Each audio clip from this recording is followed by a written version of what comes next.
Hi everyone, Ms. Dietrich here helping you on lesson 10.7, which is on composite figures. If you need help with the first couple ones on this worksheet, that's available in another screencast. We're going to be looking at questions 4 and 5 in this screencast. And we'll take a look at number 4 first. I put it on grid paper so that you can kind of get a better idea of what we mean by square units. In this case, we're talking about square inches. And if we look at this figure, you realize that it's a parallelogram. So we're going to use the cutout approach with this. We'll find the area of this figure first, and then we're going to take the cutout and subtract that from it. The formula for area of a parallelogram is area equals base times height. And when we're trying to figure out what the base, that's right here, 20. And 10 would represent the height. That's how tall it is. And this grid paper can help you understand why that's true. So let me do something here to help you understand. I'm just going to trace this in yellow. And if that's 10, that means any point along here would also be 10. And you can look out even outside the parallelogram to infer that it's 10 units long, or in this case 10 inches. So we're doing 10 times 20, which of course would be 200 square inches. So that takes care of the parallelogram. Now we need to deal with the cutout. The cutout is in the form of a triangle, so we're interested in knowing how much of this to subtract from the area of the parallelogram. So let's figure out which is going to be the base and which is going to be the height.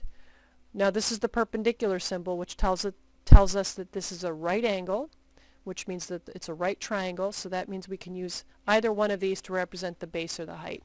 So let's set it up like this. Area equals half of, we'll call this the base, and we'll call this the height. We can take a half of 10 easily in our heads. Half of 10 is 5, and then we still have to multiply that by 9. 5 times 9 would be 45 square inches. So in other words, if you were to count how many of these little squares would be in this entire figure, it would be 45 square inches. The only thing left you have to do is subtract the 45 from the 200, and that will be your final answer for number 4. Let's take a look at number 5, which is a trapezoid with a cutout. The formula for a trapezoid is area equals half of the sum of the parallel sides, which we call base 1 plus base 2, times the height. The bases are right here, and we know they're the bases of this because they're parallel to each other. So let's plug those into the formula.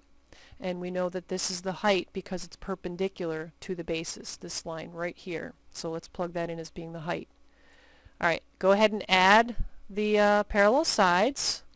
And we get, let's move this up a little bit, we get 40 when we add 25 plus 15. We can take half of 40 pretty easily in our heads, and we're going to get 20 when we take half of 40. And the only thing left to do to figure out the area of the trapezoid is multiply 20 times 12, and of course that's going to give us 240 square yards. Now let's deal with the cutout. The cutout is a rectangle, and you can see on the grid, you could probably even count the individual little squares, but you can see that we're going to be doing 3 times 12, base times height. 3 times 12 would give us 36 square yards. The only thing left you have to do is subtract this number from this number and put on the interspace, and you'll be all set for number 5. All right, if you needed help on the first two, make sure you check out the screencasts for numbers 2 and 3, and of course there are plenty of screencasts to help you with this topic on the website. All right, good luck.